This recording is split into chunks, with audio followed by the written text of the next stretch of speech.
mortgage interest rates drop as positive news comes in on the inflation front. However, is the data substantive enough to be able to keep them coming down? And does the Fed have more tricks up their sleeve in order to quell the demand that would happen to the housing market if the mortgage interest rates came back down? Stick around to this video to find out more.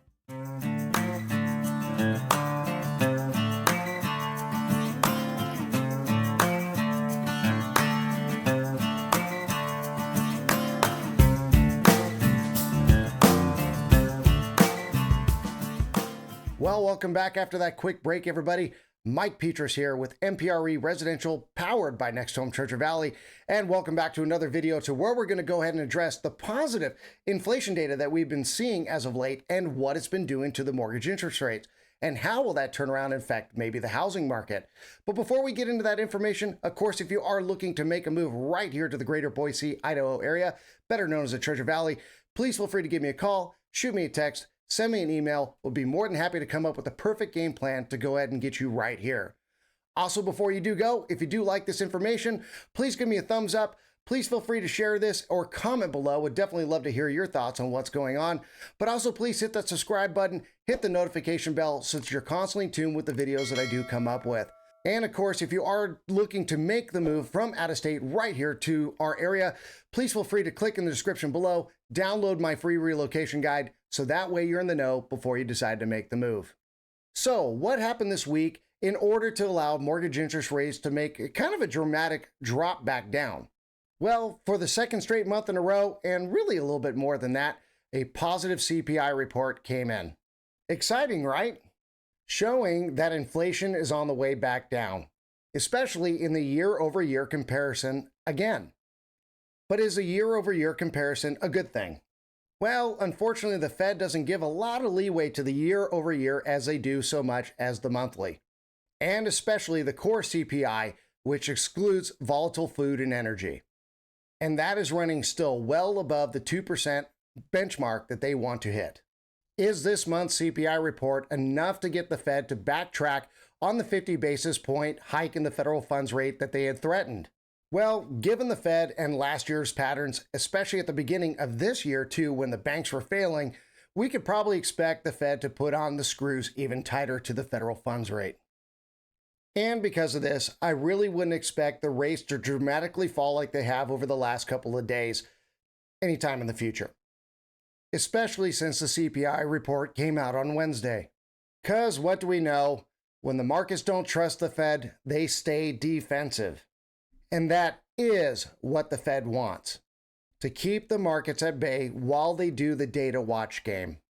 Furthermore, two components in the inflation data game are not where the Fed wants them to be. But can the broadsword of the federal funds rate actually control them? Well, the first one of the two is housing.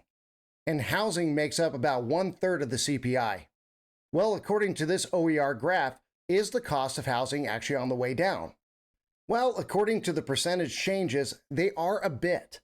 But on a local level, like here in the greater Boise, Idaho area, we can see by these graphs, and also according to the market correction that we already know, they were on the way down, and now they're looking like they're on the way back up. And according to the BLS data, or the Bureau of Labor Statistics, they actually rose 0.4% last month. And that monthly gain accounted for about 70% increases in the overall CPI headline inflation data. So where are we really at? Well, according to what I've been seeing on a local level, it appears that the housing markets are back on the rise. But does the broadsword of the federal funds rate really have a direct control over mortgage interest rates? As we know, it doesn't, but it does have a ripple effect. In essence, any increases to the federal funds rate causes the Treasury Markets to sell, in specific, the 10-year Treasury note. And when the price of the note decreases, the yield goes up. And when the yields go up, so do mortgage interest rates. But has the increase in mortgage interest rates really affected the buyer's demand that's coming to our area, especially right here in the Treasure Valley? Or it seems the U.S. as a whole overall? Analyzing that question, the answer also appears to be no. People need housing, pure and simple. And furthermore, we know that housing prices are controlled by supply and demand. And unlike a year ago, when inventory way overshot buyers' demand, resulting in the market correction, now people are more reluctant to sell, keeping inventory at bay due to the rapid increases in mortgage interest rates. Why lose a 3 or 4% interest rate, right? So in the broad picture, will any increases in the federal funds rate really be able to cool and tame housing? How about enough to continue any sort of a market correction? At this point, and with current trends that have been happening, I would think that housing will be just fine, especially as inflation data really eases the tension and the defensiveness of what's happening in the Treasury markets. So the second thorn in the Fed side is employment. Where has employment been at data-wise? Well, those numbers have also been coming in strong, which shows that the broadsword of the federal funds rate also really hasn't tamed it. As we can see by this graph, unemployment has been on the rise, but according to this data, employment has been bucking back. We know by the recent ADP report and the weekly initial jobless claims, employment has been strong. And in my humble opinion, this is also what leads the Treasury markets to remain defensive. And as we know, as long as the Treasury markets are staying defensive, mortgage interest rates will stay at a higher level, which is another reason that rates haven't dramatically coming back down. So, is there a massive spike in unemployment that's really happening here in the United States that could come around and affect housing and maybe increase foreclosures? The data for some time now has really not indicated that. But could the Fed over-tighten the federal funds rate to make that an issue? It could happen. But is it going to be to such a level of unemployment like we saw back in 2008? My guess is no. So I am guessing that one will not affect the other. So now let's just briefly take a look at the grand picture and why the Treasury markets are as defensive as they are. It's because of the grand old guessing game of what the Fed is going to do at their next upcoming meeting. Will they put the screws on the federal funds rate? Will they live up to the 50 basis point increases that they said during their last projections with the SEP? With employment and housing where it's at, will they be more likely to raise the benchmark rate? Well, I am not the Fed, but if I were to make a prediction, I would guess that they would go ahead and pause again at the next upcoming meeting. But given their track record, I wouldn't be half surprised if they don't put the screws on by another 25 basis points. And if that happens, definitely expect more defensiveness to happen in the Treasury markets and expect probably mortgage interest rates to ripple their way back up.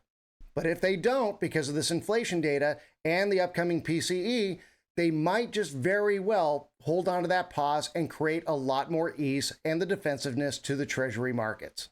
But at this point, given the data that we've seen in the CPIs, the recent ones, do we really expect the 50 basis points to come from the Fed? I'm predicting that we won't. But again, just like the Fed, we'll have to go ahead and continue to monitor the data that's coming in to be able to make that determination and those guesses. But overall, can we expect mortgage interest rates to come crashing back down for any particular reason? I would not give that any leeway. And what are some of the moves, though, that the Fed could have in order to keep positive inflation data from absolutely making the markets comfortable again? Well, of course, one is the threat of increasing the federal funds rate. Two is their SEP predictions, as we've already seen. And then three, which a lot of people are not looking at, is the Fed increasing selling off their balance sheet. And if they continue to do that and up the ante in selling off the balance sheet, then we can definitely expect rates to probably stay about where they're at. So as the rates do come down because of the positive data, because of the Treasury markets getting a little bit more comfortable with things, lock in those rates while you can. Because expect the volatility to remain for some time. And if you are looking to begin that journey, please feel free to reach out to me. I know great loan officers all around the Treasure Valley that can go ahead and discuss this with you and come up with the perfect game plan as well to be able to get you the home of your dreams right here in the Treasure Valley. And of course, if you are looking for any more information about local markets, anything here in the Treasure Valley, specific cities, etc., please feel free to give me a call, shoot me a text, send me an email. Would love to be able to come up with the perfect game plan in order to get you right here to the Treasure Valley. And before you go, if you did enjoy this information, please give me a thumbs up. Please feel free to share this content or comment below. Would definitely love to hear your thoughts of what's going to happen here in the U.S. housing market coming up. And please hit that subscribe button below, hit the notification bell so that you're constantly in tune with all the material that I do come up with. So I look forward to that day that we speak. I look for the day I call you my neighbor. God bless. Until then, thank you so much. Bye-bye.